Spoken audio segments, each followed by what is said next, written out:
네, 우리 먼저 하나님께 기도드리겠습니다. 사랑과 은혜가 충만하신 하나님 아버지, 우리를 구원해 주신 그 크신 은혜에 감사드립니다. 하나님을 알지 못했던 우리에게 하나님을 알게 해주시고, 또 영원한 천국을 알지 못했던 우리에게 예수 그리스도의 그 크신 십자가의 사랑으로 영원한 천국에 갈 수 있는 소망을 주심을 감사드립니다. 이제 주님 오시기에 너무나 가까운 마지막 시대를 우리가 살아가고 있습니다.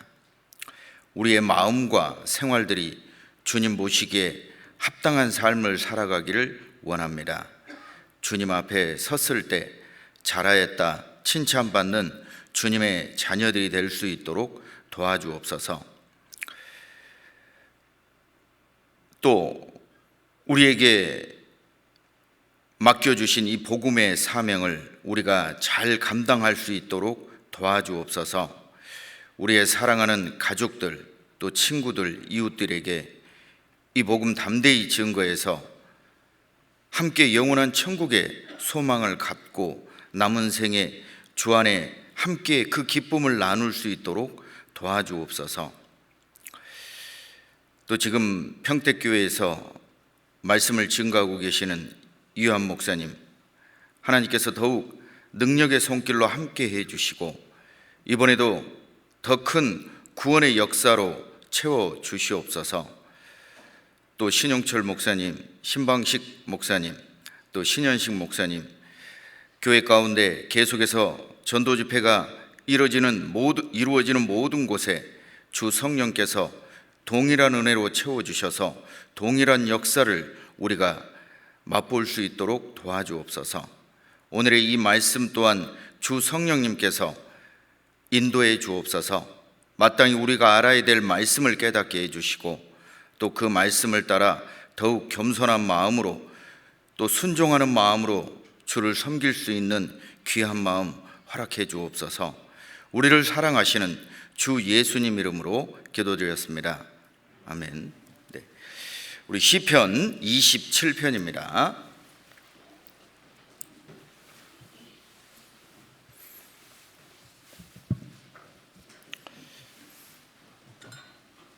시편 27편.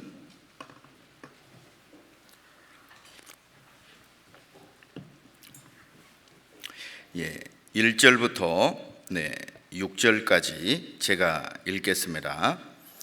여호와는 나의 빛이요 나의 구원이시니 내가 누구를 두려워하리요.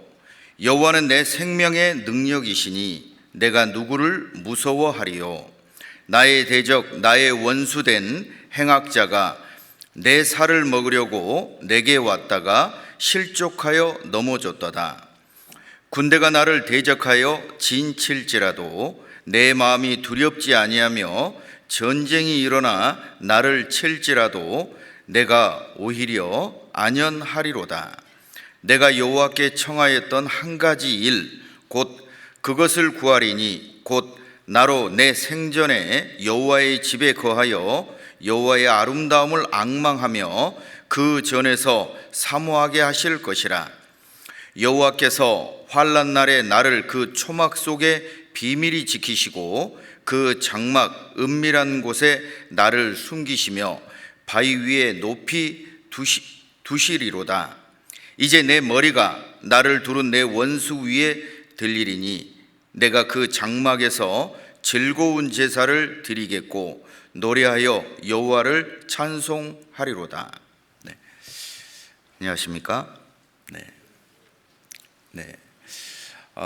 지금 이제 이완 목사님께서는 평택교회에서 또 지금 한 주간 전도 집회 또 주관해 주고 계십니다. 또 신용철 목사님은 장흥 남부, 또 신방식 목사님은 계룡교회, 또 신현식 목사님은 청년의 연합 집회로 지금 교회 소강당에서 전도 집회가 진행되고 있습니다. 함께 동일한 은혜로 또 동일한 마음으로 기도해 주시기를 부탁드리겠습니다.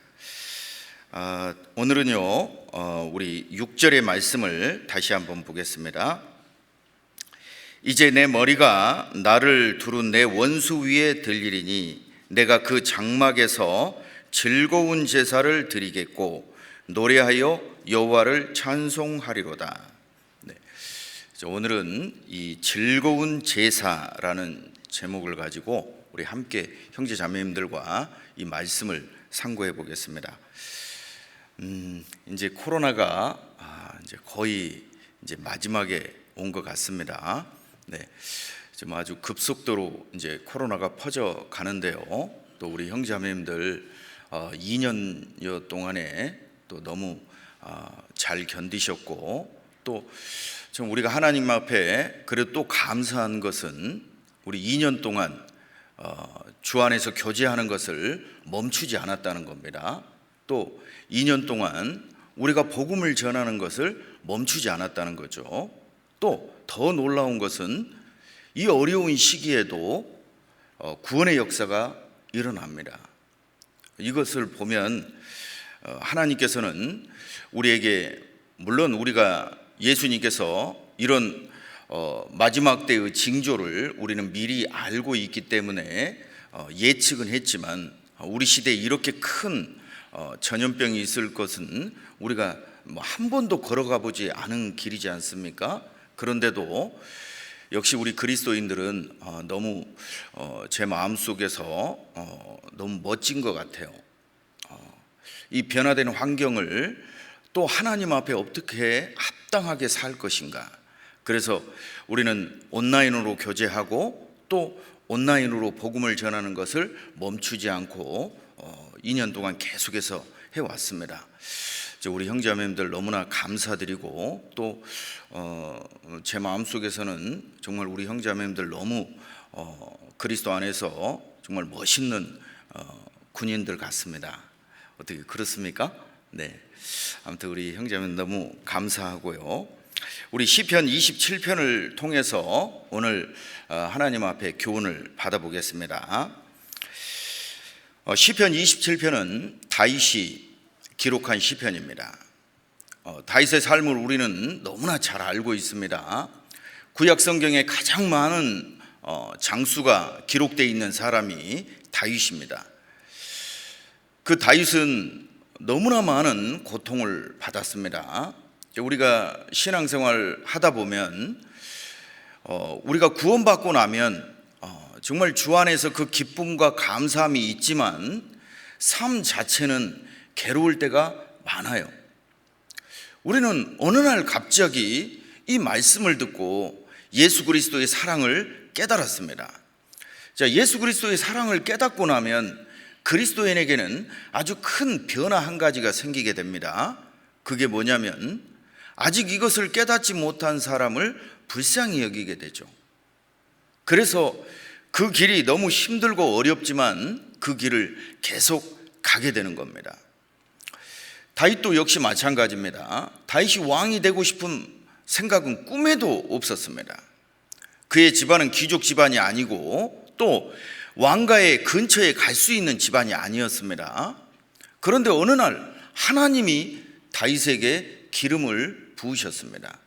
자, 그때부터 이 다윗의 삶의 고통은 너무나 컸다는 겁니다.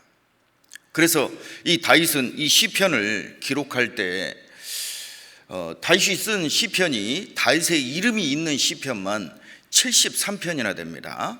그리고 다윗이 간접적으로 그러니까 다윗의 영향을 받고 또 다윗의 노래를 다른 사람이 다시 불렀던 노래를 이렇게 취합해 보면 80편이 넘어요. 그러니까 시편이 150편인데 거기에 절반 이상이 다윗이 노래를 한 겁니다. 작곡을 한 거죠. 우리 형제자매님들, 노래를 만든다, 그것은 너무나 괴로운 일입니다. 우리가 간증하라고 하면 몇 시간씩 간증하는 분도 있을 수 있어요.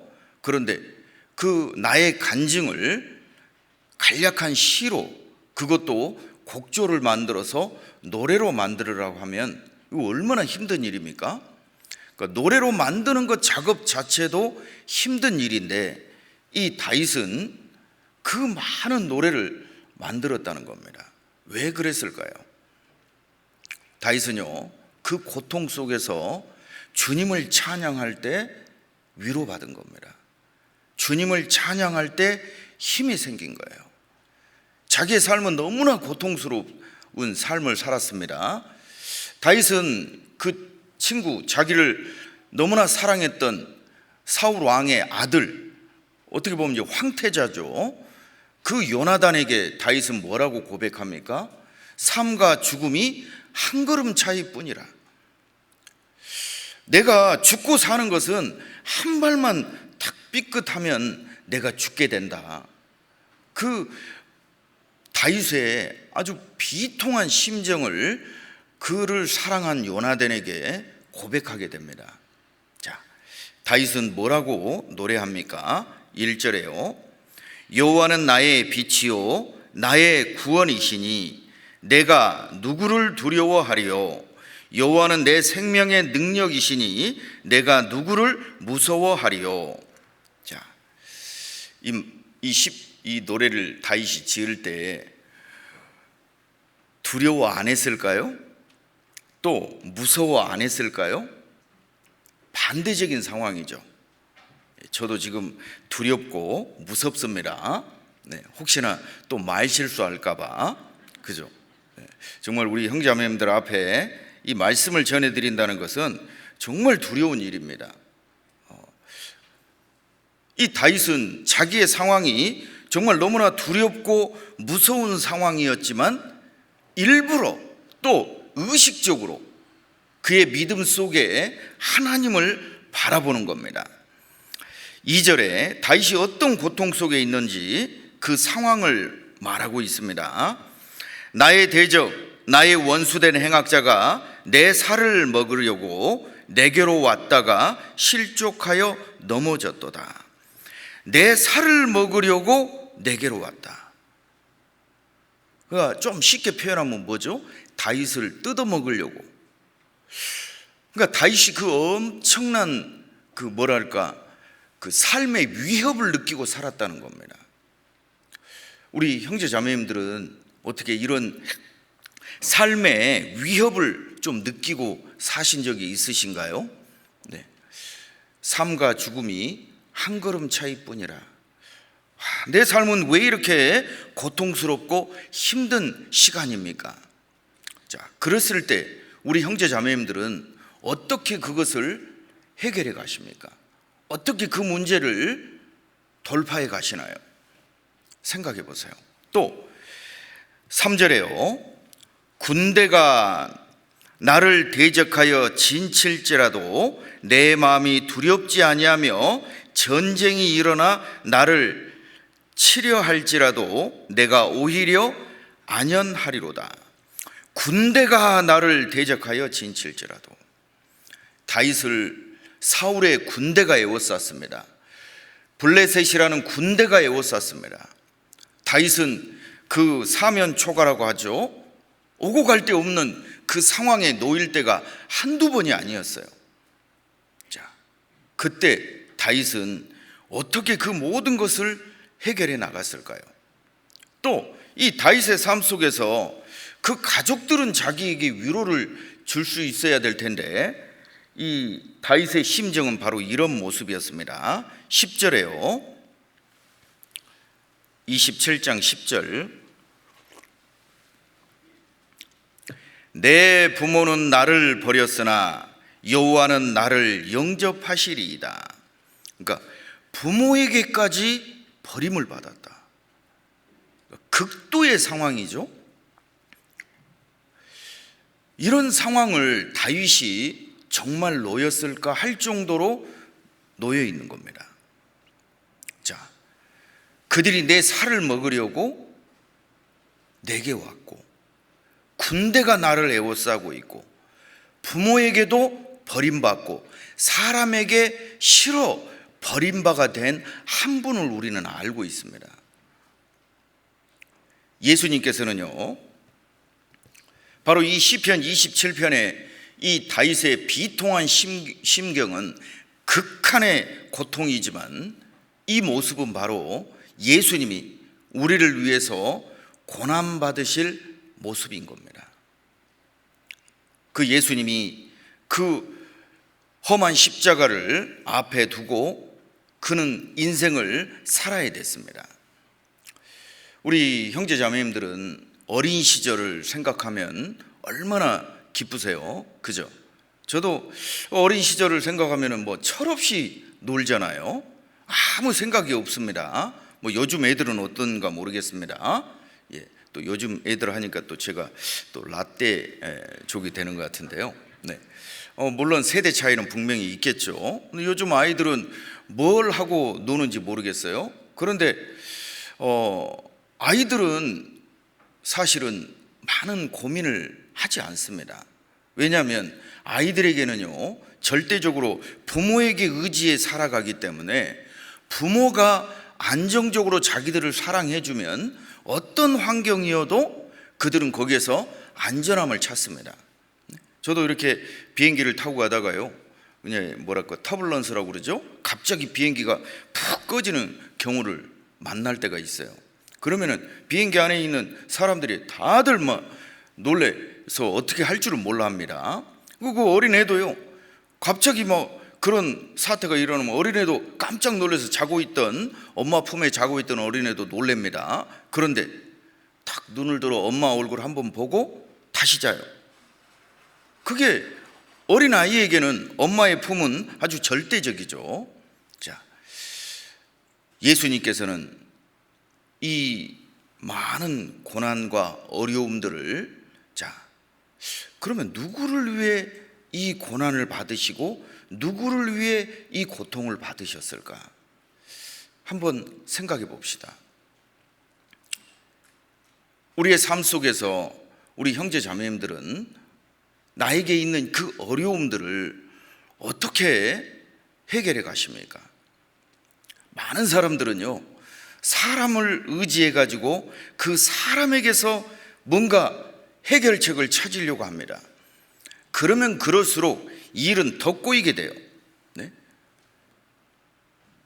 사람의 내게 능력 있는 사람이 있으면 그 사람이 정말 내게 힘이 될까요? 다윗의 삶 속에서 만약 사울에게 쫓겨다닐 때 그가 만약 사람을 의지했다면 그도 힘 있는 사람, 권력 있는 사람을 모으려고 애를 썼을 거예요. 그러면 이제 사울하고 무슨 차이가 있습니까? 결국 하나님은 사울을 버리듯이 다윗도 버려버리는 겁니다. 우리의 문제의 해결책이 어디에 있을까? 이 성경에 아주 중요한 단어 하나가 기록되어 있습니다. 6절입니다. 이제 내 머리가 나를 두른 내 원수 위에 들리리니 내가 그 장막에서 즐거운 제사를 드리겠고 노래하여 여호와를 찬송하리로다. 즐거운 제사를 드리겠고, 예수님께서는요, 군대가 에워싸고 그 총독의 군병이 예수님을 에워싸고 예수님을 빨가벗겨서 채찍질했습니다. 그 예수님은 그 어려움을 어떻게 해결해 가셨을까요?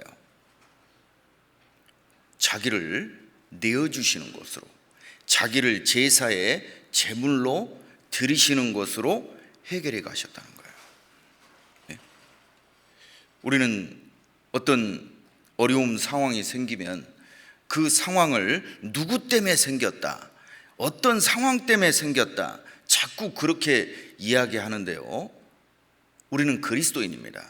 하나님의 사람이에요. 마태복음 10장에 예수님께서는요, 너희는 머리털까지 세신 바 되었다 말씀하셨어요. 네? 참새 한 마리도 하나님이 허락지 않으면 떨어지지 않는다 말씀하셨어요. 그러면 내게 있는 그 어려운 상황들, 힘든 상황이 가장 먼저는 그게 나 때문에 일어난 겁니다. 먼저 그것을 인정했을 때 하나님은 일하시는 거예요. 두 번째는, 그러면 그 문제를 해결하기 위해서 어떻게 해야 되느냐? 내 자신을 드렸을 때 해결되는 겁니다. 예수님께서도 그 그 앞에 우리를 구원하셔야 되는 그 사명 앞에 예수님은 놓여 있었습니다. 그 예수님은 이제 자신이 어떠한 죽음으로 죽어야 되는 것을 이미 알고 태어나신 분이에요. 그 예수님은 십자가를 바라보고 살아가셔야 됩니다. 우리 형제자매님들, 만약 여러분의 운명이 태어날 때부터 아주 참혹한 십자가로 죽어야 된다는 것이 결정되고 태어났다, 그리고 그 십자가를 늘 바라보고 살아야 된다, 그 삶이 온전한 삶이 될까요? 극도의 불안과 고통 속에 있을 겁니다. 그런데 예수님은요, 즐거운 제사라고 말씀하셨어요. 사실은 이 단어는요, 제가 어느 날 이 성경을 보다가 즐거운 제사, 이 두 단어는 맞지 않는 말이거든요. 우리 형제자매님들, 구약시대 이스라엘 백성들은요, 그들의 죄를 용서함 받기 위해서 자기 스스로 양을 죽여야 됐습니다. 제사장이 양을 죽이는 게 아니에요. 자기의 속죄제를 드릴 때는 자기가 직접 죽이는 겁니다. 자, 우리 형제자매님들이 죄는 용서 받아야 되겠고, 이 죄 문제는 해결해야 되겠는데, 내 손으로 그 양을, 칼을 찔러서 그 양을 산채로 쫙 찢어 죽이고 그 피를 다 받아내고, 그리고 그 가죽과 뼈를 분리해내고, 그리고 그 시체를 불에 태운다는 거죠. 그리고 얼마나 참혹합니까? 그건 먹기 위해 제사하는 게 아니에요. 우리 형제자매님들, 이렇게 표현하면 좀 그럴 수 있지만은요, 통닭 좋아하시죠? 아니, 별로 왜 안 좋아하시는 척 하십니까? 네, 다 알고 있습니다. 저도 너무 좋아합니다. 그런데 누가 생 닭을 주면서, 살아있는 닭을 한 마리 주면서 잡아서 튀겨 먹으라면 몇 사람이나 드실까요? 저 같으면 못 먹습니다. 네? 그런데 그 어린 양을 나를 대신해서 죽인다. 이것은 절대 유쾌한 일이 아닐 겁니다. 그죠? 그런데 예수님의 입장을 한번 생각해 보세요. 예수님은 양 한 마리가 피를 흘리고 죽을 때마다 자신의 죽음을 목격하고 있는 겁니다. 그 양이 고통받으면서 죽어가는 모습을 볼 때마다, 사지가 발발 떨리면서 죽어가는 모습을 볼 때마다 예수님은 자신의 죽음을 계속해서 보고 계시는 거예요. 창세기 3장에 하나님께서는 범죄한 아담과 하와를 위해서 이제 그들에게 가죽옷을 지어 입히셨다 말씀하셨어요. 하나님이 만드신 세계에서 가장 첫 번째 죽음은 바로 가죽옷입니다. 이 세상에서 아마 창세 이후로 최초의 죽음입니다. 그것은 그 아담과 하와를 살리기 위해서 한 짐승이 죽어서 그의 몸에 가죽이 다 벗겨진다는 거예요. 처참한 죽음이죠. 예수님은 그때도 그 모습을 다 보시는 겁니다. 자신이 어떠한 죽음으로 그 죽음을 가져가셔야 되는지를 보시는 거예요. 그런데 이 시편 27편의 상황은 다윗의 상황이라고 볼 수도 있지만 예수님의 상황인 겁니다. 그런데 예수님은 어떻게 즐거움의 제사라고 표현을 하시냐 이 말이에요. 그 참혹한 제사가, 그 참혹한 십자가가 예수님에게는 즐거움이 되셨다. 우리 형제자매님들 이거 이해되세요?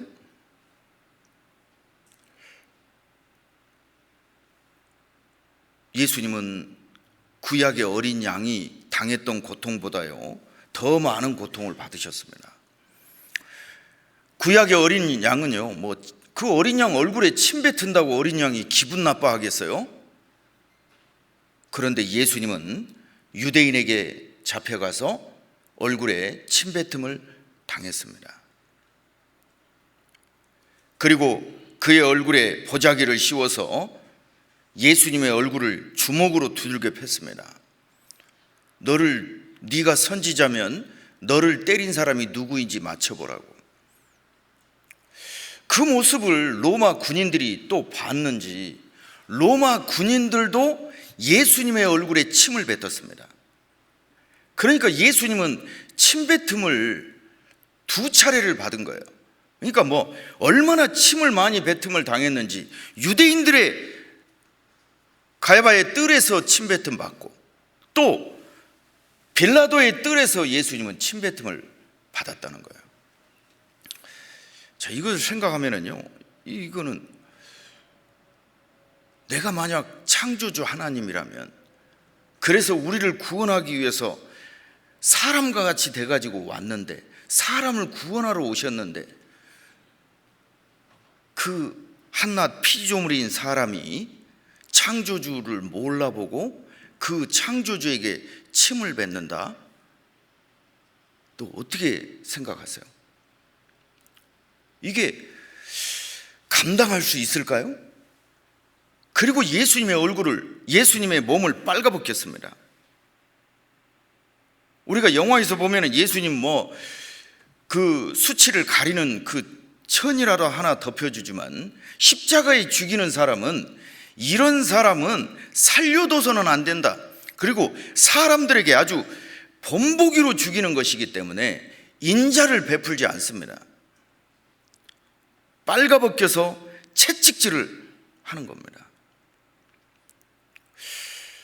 자, 예수님은 그 상황이 어떤 상황인지 다 알고 계시는 거예요.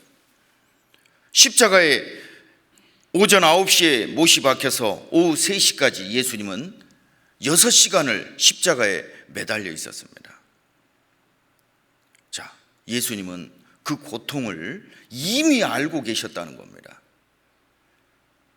그럼에도 불구하고 나를 구원하기 위해서 오셨다는 거예요. 이것을 생각해 보면 이게 이해가 되지 않아요.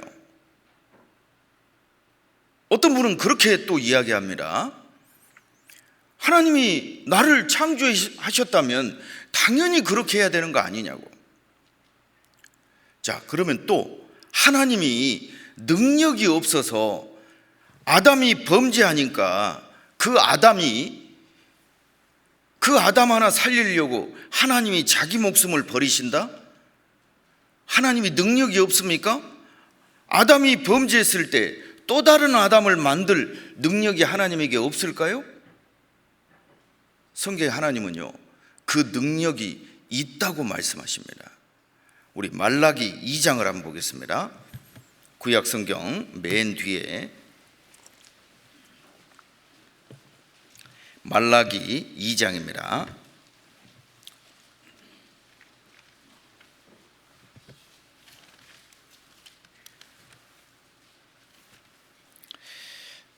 말라기 2장 15절입니다.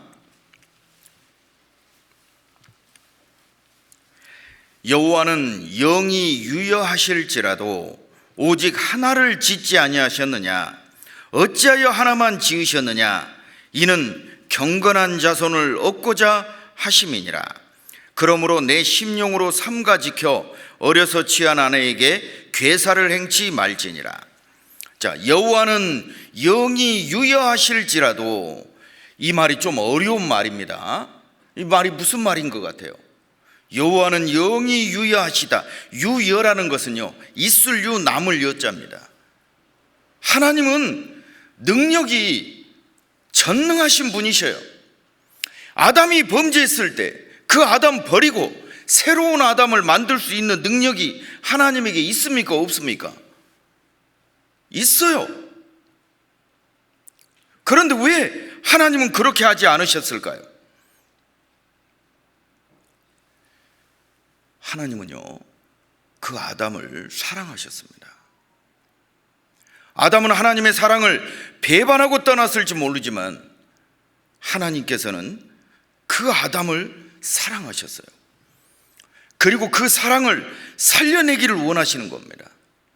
그런데 그 아담을 살려내려면 이제 자신이 저 사람의 몸을 입고 오셔야 되고, 골고다 언덕에서 십자가에 6시간 동안 물과 피를 다 쏟고 죽어야 된다는 걸 아시고도 그 일을 시작하시는 겁니다. 왜 그럴까요? 사랑하시기 때문입니다. 저는 이 말라기 2장 15절 말씀을요, 아무튼 될 수 있으면 많이 묵상해 봅니다. 하나만 짓지 아니하셨느냐. 하나님은 능력이 없어 그런 게 아니라 하나님이 나만 사랑하셨기 때문입니다. 그 하나님께서는요, 그 창조주의 능력의 모든 것을 다 동원해서 나를 구원하시는데 쓰시는 겁니다. 하나님이 나에게 하신 가장 큰 일이 무엇입니까? 우리 형제자매님들, 하나님이 나에게 하신 가장 크고 놀라운 일이 무엇입니까? 그 하나님은 전능하신 분이십니다. 그 모든 능력이 있는 그 하나님께서 그 모든 능력을 나를 구원하시는데 쓰신 거예요. 그리고 그것을 즐거워하신 겁니다. 예수님이 이제 마지막, 그의 사역의 마지막 일주일을 보내야 됩니다. 예수님이 마지막 예루살렘에 방문했을 때 그 일주일간은 가장 비통한, 그의 생애, 예수님의 생애에 가장 비통한 일주일이에요. 이제 마지막 예루살렘을 올라가셔야 되는 상황입니다. 그 예루살렘에서 예수님은 어떤 죽음을 죽어야 될지 이미 알고 계셔요. 그런데 예수님의 모습을 봐보세요. 그 예수님은요, 그 예루살렘에 앞서 가셨다 말씀하셨어요. 우리 누가복음 19장을 한번 보겠습니다. 누가복음 19장입니다. 누가복음 19장 28절입니다.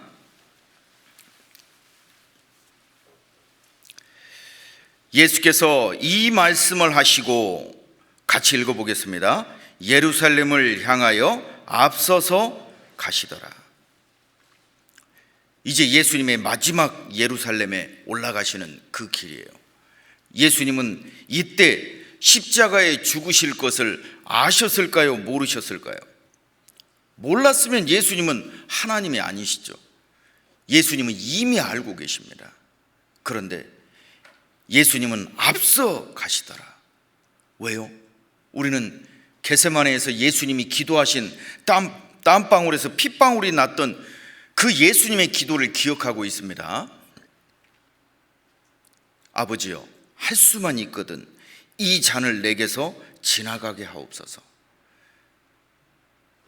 예수님은 그 땀방울에서 핏방울이 날 정도로 근심하고 기도하셨습니다. 그런 예수님이 그 예루살렘에 올라가실 때 앞서 가시더라. 예수님에게는 두 가지의 마음이 교차하시는 거예요. 왜? 이제 이 십자가만 통과하면 내 사랑하는 사람을 이제 영원히 지옥 보내지 않게 될 수 있는 그 시점이기 때문에 예수님은 그 일이 빨리 이루어지기를 원하시는 겁니다. 그래서 그 사랑하는 사람을 살리는 길이기 때문에 기쁨으로 가시는 거예요. 앞서 가시는 겁니다. 그런데 또 하나의 마음이, 그 마음이 민망한 겁니다. 그 마음이 너무 괴로운 겁니다. 그러니까 예수님은 십자가를 바라볼 때 두 가지의 마음인 거예요. 그 십자가를 바라볼 땐 내가 내 사랑하는 사람을 위해서 십자가에 피 흘려서 그를 건지는 그 가장 중요하고 영광스러운 일이 앞에 있었던 겁니다. 그런데 또 그 십자가는 너무 괴로운 겁니다. 너무. 그러니까 그게 영광이면서 극도의 괴로움인 거예요. 그 십자가를 통과하셔야 된다는 겁니다. 우리 요한복음 12장을 한번 보겠습니다. 요한복음 12장.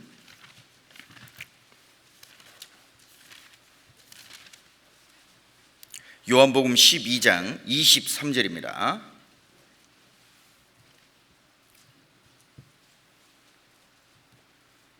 요한복음 12장 23절. 예수께서 대답하여 가라사대 인자의 영광을 얻을 때가 왔도다. 인자의 영광을 얻을 때가 왔도다. 이제 영광을 얻는다는 것은 기쁨이죠. 그런데 24절에요. 내가 진실로 진실로 너희에게 이르노니 한 알의 밀이 땅에 떨어져 죽지 아니하면 한 알 그대로 있고 죽으면 많은 열매를 맺느니라. 23절은 즐거움이고 24절은 제사입니다. 그러니까 즐거움의 제사인 거예요. 이건 말이 안 되는 거지 않습니까? 어떻게 그 참혹한 십자가가 예수님에게는 영광이 되고 그 죽으심으로 우리를 살리는 것을 생각하면, 그가 어떤 죽음으로 죽을 것을 생각하면 너무 극도의 고통인 거예요. 27절에요. 같이 한번 읽어봅시다. 지금 내 마음이 민망하니 무슨 말을 하리요. 아버지여 나를 구원하여 이 때를 면하게 하여 주옵소서. 그러나 내가 이를 위하여 이 때에 왔나이다. 지금 내 마음이 민망하니 극도의 고통의 상태인 겁니다. 그런데 예수님은요, 인자의 영광을 얻을 때가 왔도다. 자, 그 참혹한 십자가가 우리 형제자매님들은 언제 예수님에게 즐거움으로 바뀌었다고 생각하십니까? 그 사랑하는 사람을 떠올릴 때입니다. 나를 떠올릴 때입니다. 그죠? 예수님이요, 나를 생각하지 않으시면 그 십자가를 바라볼 수 없습니다. 그 참혹한 십자가를, 나를 건지시는 것을 생각하지 않으신다면 이것은 바라볼 수 있는 고통이 아닌 거예요. 그런데 그 십자가를 통과하지 않으면 나를 건질 수 없기 때문에 예수님은 즐거움의 제사를 드리셔야 된다는 겁니다. 이게 정말 어떻게 이렇게 될 수 있을까? 시편 113편 6절에는 하나님은 스스로 낮추사 천지를 살피시고, 하나님은 천지와 우주 만물을 만드신 분이십니다. 그런데 그 하나님이 스스로 낮추셨다. 우리는 스스로 낮출 필요가 없습니다. 우리 인간들은 본시 벌레인 사람, 구더기인 인생이기 때문에 우리가 뭐 겸손해지려고 노력한다고요? 그건 아직도 정신 못 차린 겁니다. 죄송합니다, 이렇게 표현해서. 자기가 벌레인 사람, 구더기인 인생인 줄을 모르기 때문에 내가 겸손해야지. 그 겸손이 됩니까? 언제 겸손해지든가요? 벌레인 사람, 구더기인 인생이라는 걸 깨달을 때 겸손이라는 게 뭔지를 알게 되는 겁니다. 그죠? 그런데 하나님은요, 그 스스로 낮추사 천지를 살피셨다 말씀하셨어요. 예수님은요, 뭐가 부족했는지 우리를 구원하시는 일에 모든 것을 다 사용하시고 자신을 내어주기까지 하셨다는 겁니다. 로마서 5장 8절에 있는 말씀처럼요, 우리가 아직 죄인 되었을 때 그리스도께서 우리를 위하여 죽으심으로 하나님께서 우리에게 대한 자기의 사랑을 확증하셨느니라. 우리는 언제 주님의 사랑을 내 마음속에 뜨겁게 깨닫게 되냐면 그것은 예수님의 십자가입니다. 우리는 그 예수님의 십자가를 깊이 생각해야 됩니다. 네? 예수님의 십자가를 전도 집회 때만 생각하시면 안 돼요. 그때만 눈물 흘리고 끝나서는 안 됩니다. 우리는 그 예수님의 십자가를 늘 바라봐야 됩니다. 나를 위해서 그 모든 것을 버리신 그 예수님을 우리는 늘 깊이 생각해야 됩니다. 히브리서 12장 2절에 있는 말씀처럼 믿음의 주요 또 온전케 하신 이인 예수를 이제는 바라보자 말씀하셨어요. 그는 그 앞에 있는 즐거움을 위하여 십자가를 참으사 부끄러움을 개의치 아니하시더니, 자, 예수님은 부끄러움을 개의치 않으셨다 돼 있어요. 누구 때문에요? 그 앞에 있는 즐거움을 위하여 십자가를 참으사 말씀하셨습니다. 자, 예수님 앞에 즐거움은요, 누굽니까? 예수님의 앞에 그 즐거움이라는 것은 무엇을 말할까요? 네? 예수님은요, 그 앞에 즐거움이 내가 구원받아서 이제 예수님과 함께 그 영원한 천국에 함께 있을 것을 생각하신 겁니다. 예수님 앞에 즐거움은 결국은 납니다. 우리들입니다. 그 예수님은 그 고통이 밀려올 때마다 이 길이 아니면 내 사랑하는 사람을 살릴 수 없다는 것을 늘 되뇌었던 거예요. 아마 예수님은 그 뼈를 찢는, 살갗을 찢는, 또 그 뼈가 채찍이 뼈를 뚫고 들어올 때 그 극도의 고통 속에서 예수님께서는요, 마음속으로 내 이름을 부르지 않으시겠어요? 생각해 보세요. 그 고통이 밀려올 때마다 예수님을 생각하는 겁니다. 우리를 생각하는 겁니다. 제가 그 북치는 소년병이라는 책이 하나 있는데요, 아주 얇은 책입니다. 아주 예전에 읽은 책이에요. 1차 세계대전 때 너무나 많은 병사들이 피를 흘렸기 때문에 소년들까지 데려가서 전쟁에 참여를 시킨 겁니다. 그리고 너무나 많은 부상자가 있기 때문에 이제는 이 마취제까지 다 떨어진 거예요.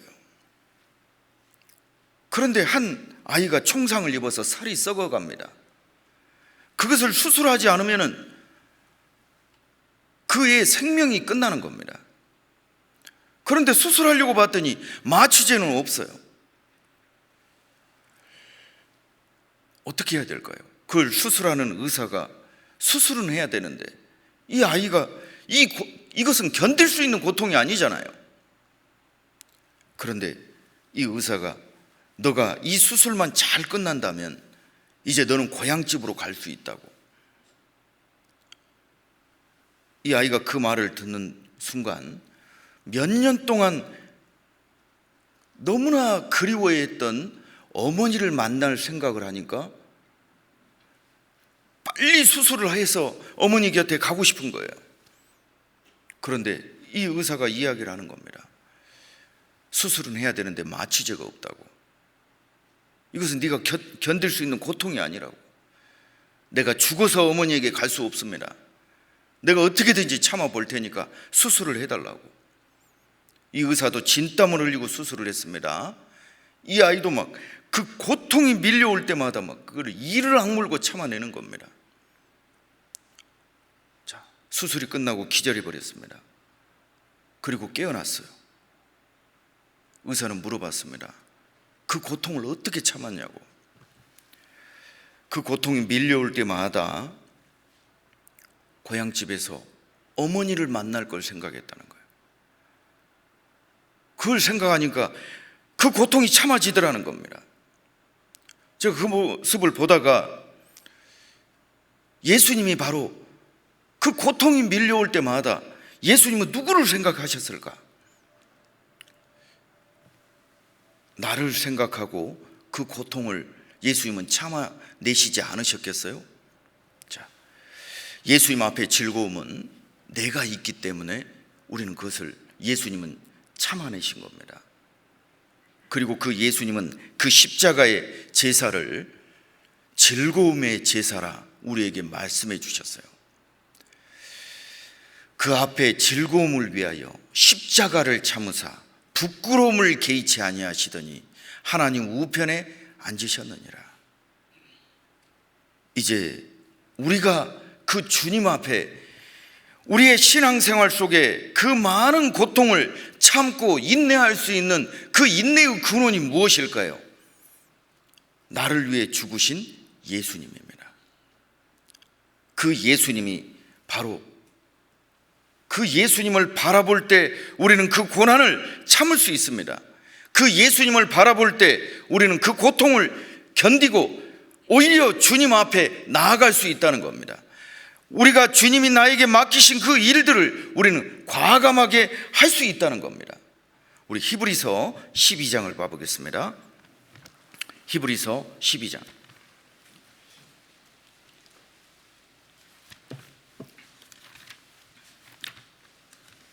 히브리서 12장입니다. 2절에요. 믿음의 주요 또 온전케 하신 이인 예수를 바라보자. 저는 그 앞에 있는 즐거움을 위하여 십자가를 참으사 부끄러움을 개의치 아니하시더니 하나님 보좌 우편에 앉으셨느니라. 3절 같이 읽어보겠습니다. 너희가 피곤하여 낙심치 않기 위하여 죄인들의 이같이 자기에게 거역한 일을 참으신 자를 생각하라. 너희가 피곤하여 낙심치 않기 위하여. 우리가 언제 피곤합니까? 우리는, 우리 형제자매님들, 우리는 복음을 전해야 됩니다. 내 직장에서, 내 가족들에게, 내가 만나는 그 모든 사람들에게 이 복음을 전해야 되기 때문에 우리는 피곤을 자처하는 사람들입니다. 우리의 삶 속에 이 어려움이 있습니다. 그죠? 그런데 왜 우리는 그 모든 고난을 견딜까요? 너희가 피곤하여 낙심치 않기 위하여 죄인들의 이같이 자기에게 거역한 일을 참으신 자를 생각하라. 예수님은요, 이것을 내게서 빼앗는 자가 있는 것이 아니라 나는 스스로 버리노라. 요한복음 10장 18절 말씀입니다. 예수님을 억지로 누가 십자가에 끌고 가는 게 아닙니다. 예수님은 언제든지 십자가를 포기할 수 있는 분이십니다.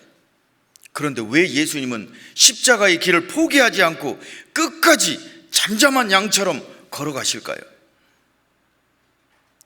이것을 피하면 우리를 건질 수 없기 때문입니다. 주님에게는 나를 건지시는 그 십자가의 길이 즐거움의 길이었던 겁니다. 우리는 이 성경을 보다가 왜 사람들이 구원받지 못할까?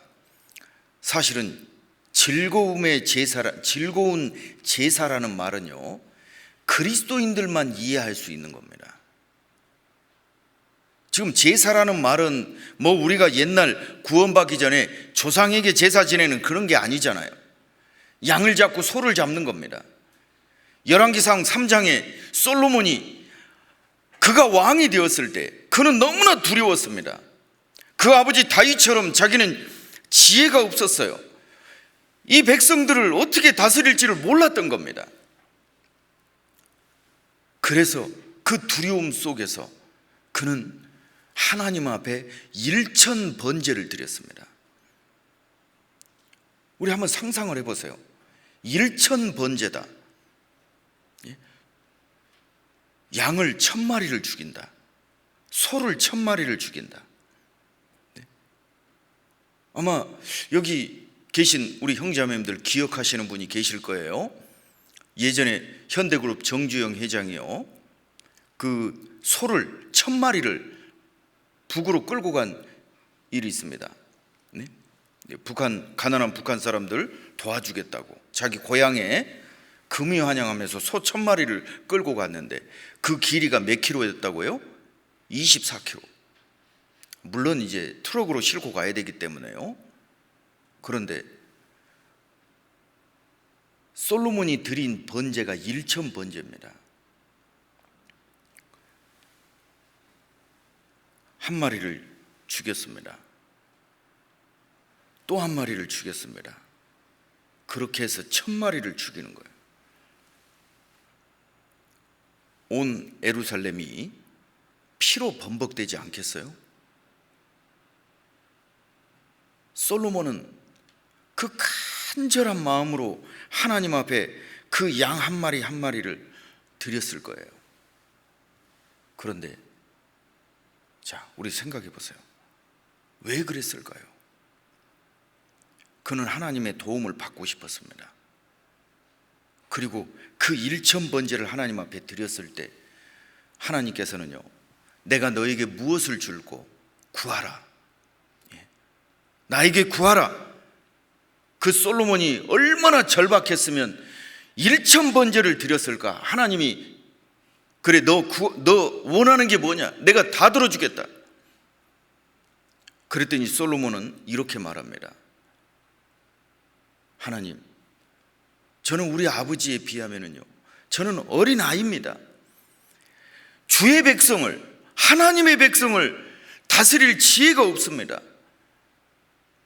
하나님의 백성이라고 말합니다. 주의 백성이라고 말합니다. 그 백성을 다스릴 지혜를 주십시오.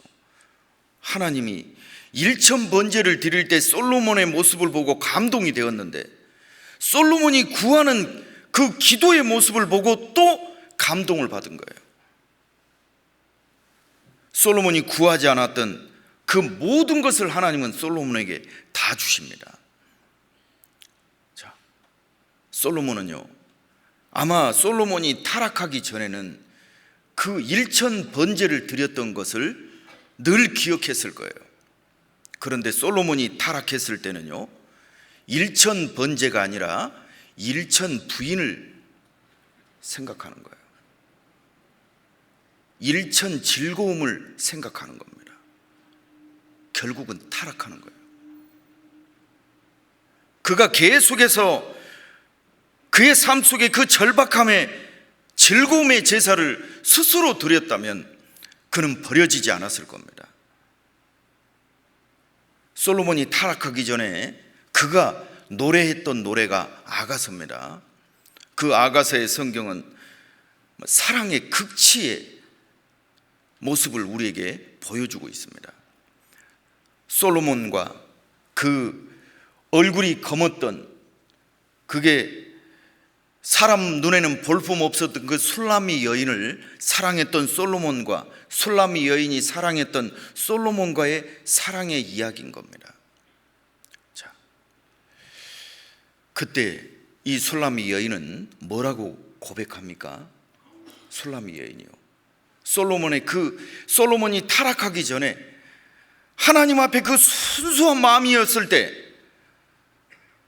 우리가 하나님을 바라볼 때는 그 사랑을 하나만 가지고 가는 겁니다.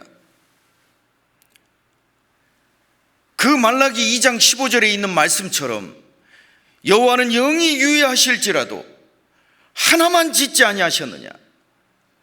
사랑은 1대1이고 절대적인 점유를 가지고 있는 겁니다. 그 사람밖에 보이지 않는 거예요. 하나님은 하나님의 눈에 나만 보인 겁니다. 그래서 예수님은 즐거움의 제사를 나를 위해 드릴 수 있었던 거예요. 그렇죠? 그리고 이제 하나님의 사랑을 깨달은 우리도 하나님을 사랑하는 사람이 되어지는 겁니다. 이제는 절대적으로 하나님을 사랑하는 사람이 되는 겁니다. 우리 아가서 5장을 한번 보겠습니다. 아가서 5장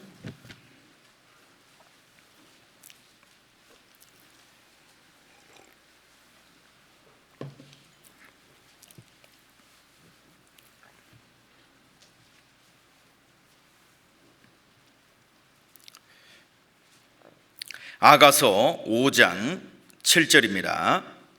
성중에서 행순하는 자들이 나를 만나매 나를 쳐서 상하게 하였고, 성벽을 파수하는 자들이 나의 웃옷을 벗겨 취하였구나.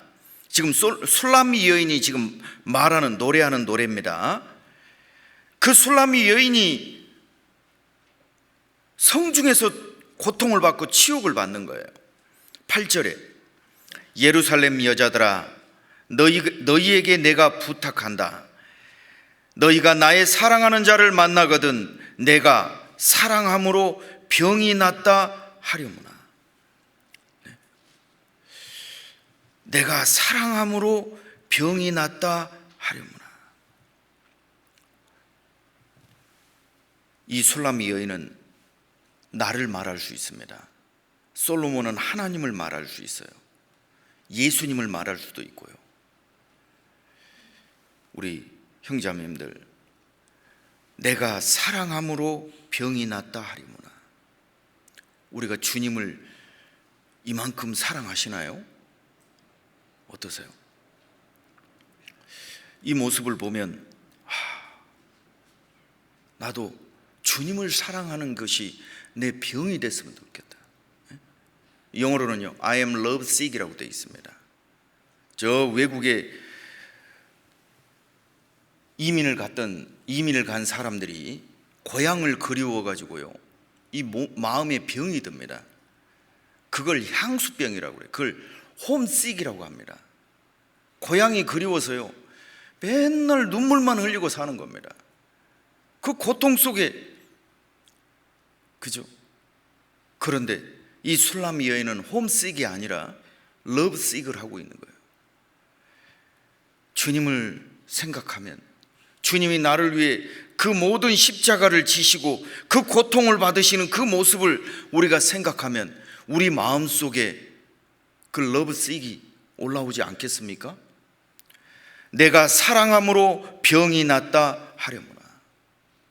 주님은 얼마나 사랑스러운 분이십니까? 이제 우리도 주님을 사랑하는 사람이 되어 있습니다. 우리 고린도전서 16장을 한번 봐보겠습니다. 고린도전서 16장입니다. 고린도전서 16장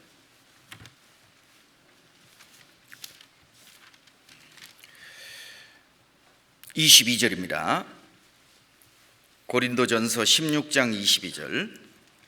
만일 누구든지 주를 사랑하지 아니하거든 저주를 받을지어다 주께서 임하시느니라. 이 말씀 읽으면은요 두려워서 주님 사랑해야 되는 거구나, 주님 사랑 안 하면 저주받는 거구나. 자, 그러면 제가 물어보겠습니다.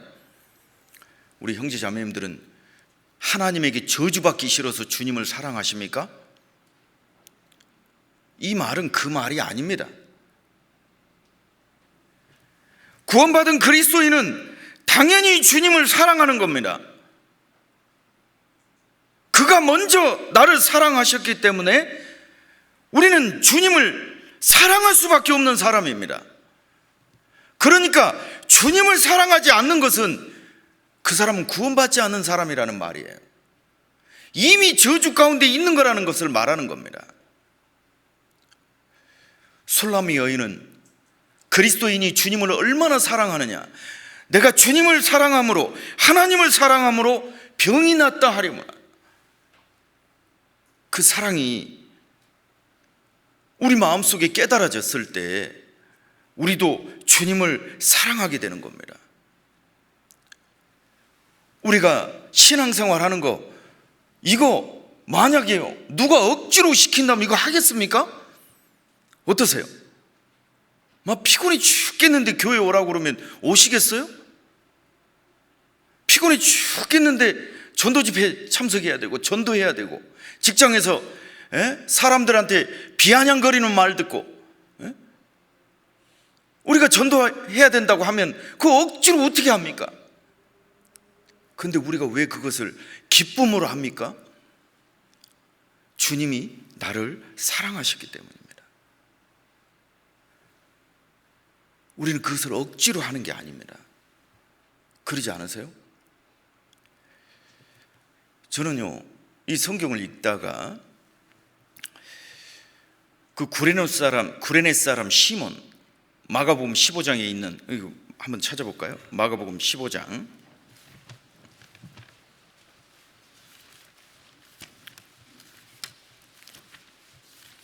마가복음 15장입니다. 21절입니다.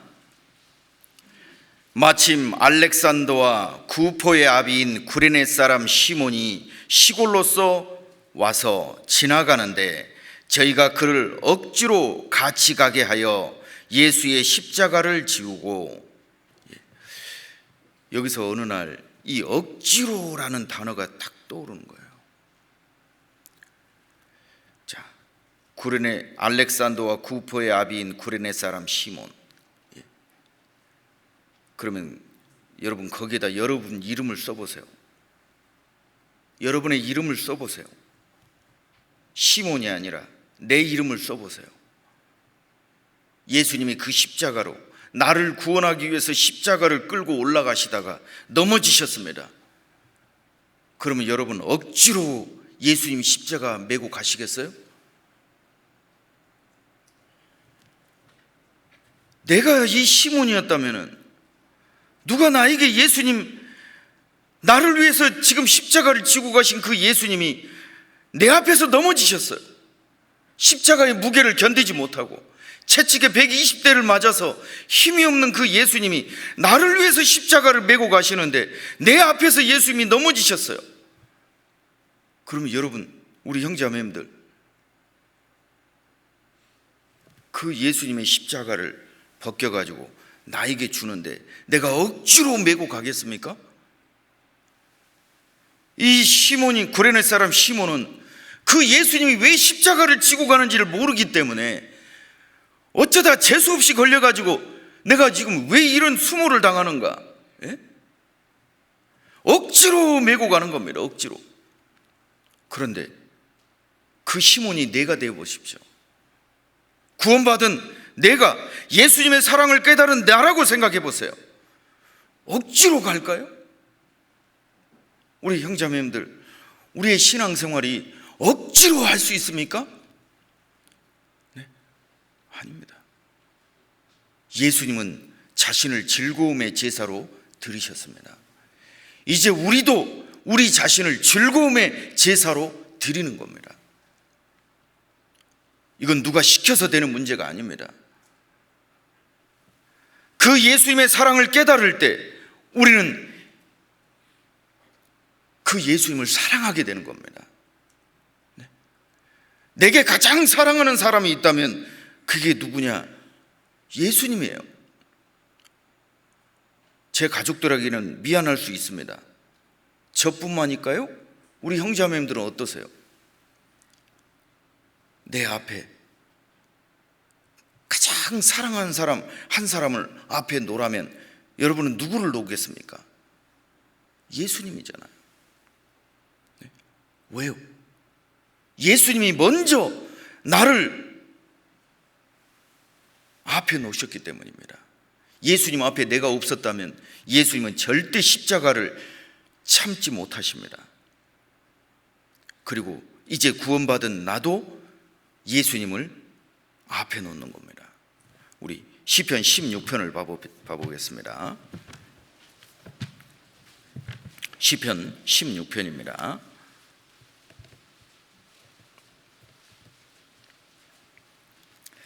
11절입니다. 주께서, 시편 16편 11절, 주께서 생명의 길로 내게 보이시리니 주의 앞에는 기쁨이 충만하고 주의 우편에는 영원한 즐거움이 있나이다. 주의 앞에는 기쁨이 충만하고, 히브리서 12장 2절 말씀과 연결할 수 있습니다. 예수님은 나에 대한 기쁨이 충만했던 거예요. 그러니까 십자가의 고통을 견딜 수 있었던 겁니다. 이제 우리 그리스도인들은요, 8절입니다. 내가 여호와를 항상 내 앞에 모시며 그가 내 우편에 계심으로 내가 요동치 아니하리로다. 내가 여호와를 항상 내 앞에 모시고 있다. 어떤 사람보다도 하나님이 내 앞에 딱 계시는 거예요. 왜? 내가 가장 사랑하는 사람이기 때문입니다. 우리가 주님의 사랑을 알면 알수록요, 우리의 삶은 변화되지 않을 수가 없습니다. 제가요, 예전에 어떤 그 가수가 TV에 나왔어요. 아주 오래전입니다. 뭐 이름 말하면은 모르시는 분이 태반일 거예요. 근데 그 가수가 가장 그때 당시 유명한 가수였습니다. 근데 이 가수를 따라다니는 중학교 1학년짜리 여학생이 있었어요. 그 가수, 좀 좋아하는 가수를 따라다니는 그 애가 얼마나 따라다녔는지, 지방에 공연을 가는 곳마다 이 여학생이 따라다니는 거예요. 그리고 막 뭐라고 그러죠? 오빠, 그죠? 막 소리를 고래고래 지르고요. 근데 어느 날 체육관에 이렇게 공연을 하러 들어가는데 그 여학생이 거기 또 있어가지고요, 막 소리를 고래고래 지르면서 오빠, 내 이름을 기억해 주세요. 그러니까 이 가수가요, 그 여학생을 알아보고 너 성적표 가져오면 내가 너 이름을 기억해 줄게.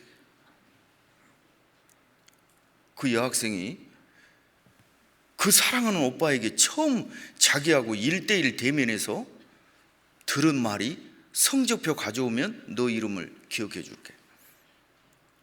그런데 제가 지금 기억이 하도 오래돼서요, 가물가물하지만 6개월인가 1년 뒤에 그 여학생이 성적표를 가져왔대요.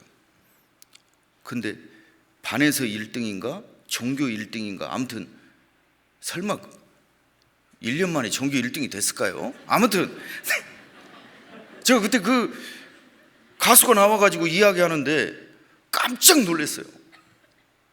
이 가수도 깜짝 놀란 겁니다. 아니, 오빠 따라다니냐고 공부는 했겠어요? 그런데 그 꼴찌 성적표 갖고 갈 수 없으니까 뭐 그때부터 막 공부하기 시작한 겁니다. 맞습니다. 사랑은요, 사람을 변화시키는 힘이 있습니다. 우리 고린도후서 5장을 한번 봐보겠습니다. 고린도후서 5장입니다.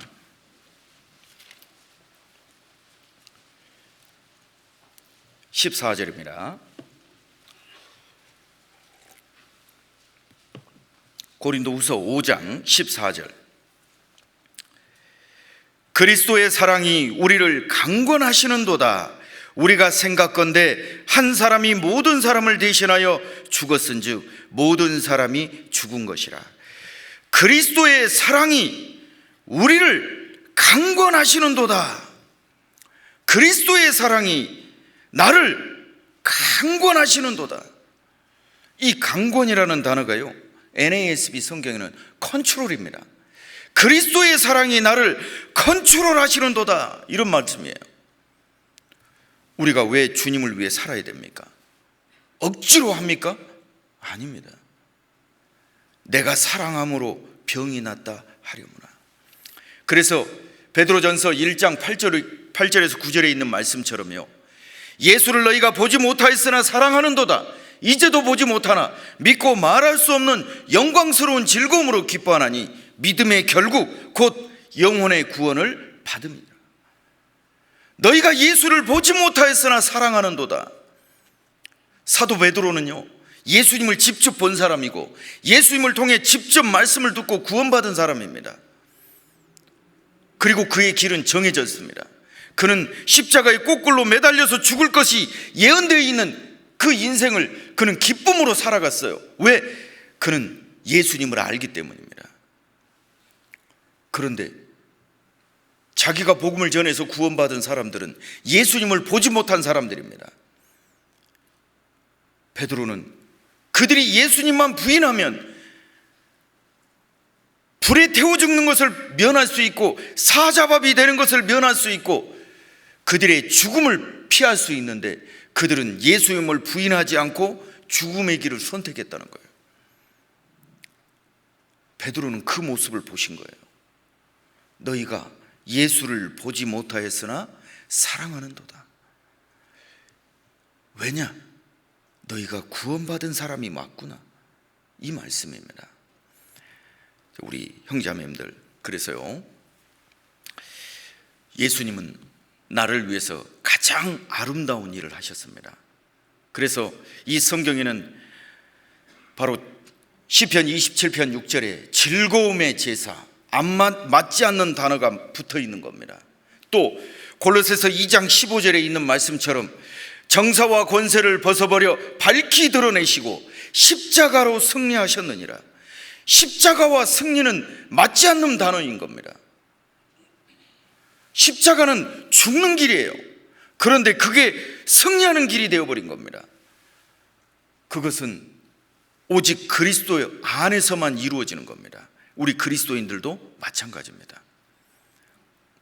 우리가 날마다 주의 십자가를 지고 갈 때 우리는 승리하는 삶을 살아가게 되는 겁니다. 그래서 우리 형제자매님들 정말 너무 감사하고요. 제가 오늘 준비한 내용 다 못했지만 그래도 정말 내가 사랑함으로 병이 낫다 하려무나, 이 말씀을 좀 집에 갈 때까지 되뇌어 보면서요, 주님의 사랑을 좀 깊이 생각하고 살아가셨으면 좋겠습니다. 그리고 우리 형제자매님들 다시 한번 또 이 긴 코로나의 이제 끝에 이제 거의 와 있지만요, 그런다고 또 거의 끝에 왔다고만 마스크 벗으시면 안 되고요, 또 좀 조심하면서 또 우리 복음 전하는 일에는 멈추지 마시고, 또 지금까지 우리 형제자매들 너무 잘 해주셨고, 또 우리가 그래서 그리스도인이 맞구나라는 것을 더 경험하게 됩니다. 그래서 너무 감사드리고요, 우리 함께 기도하고 마치겠습니다. 사랑과 은혜가 충만하신 하나님 아버지, 우리를 구원해 주신 그 은혜 감사드립니다. 우리를 몸된 교회 안에 늘 거할 수 있는 은혜 주심을 감사드립니다. 교회 가운데에서 주님이 나에게 어떤 분이신지 늘 깨닫게 해주심을 감사드립니다.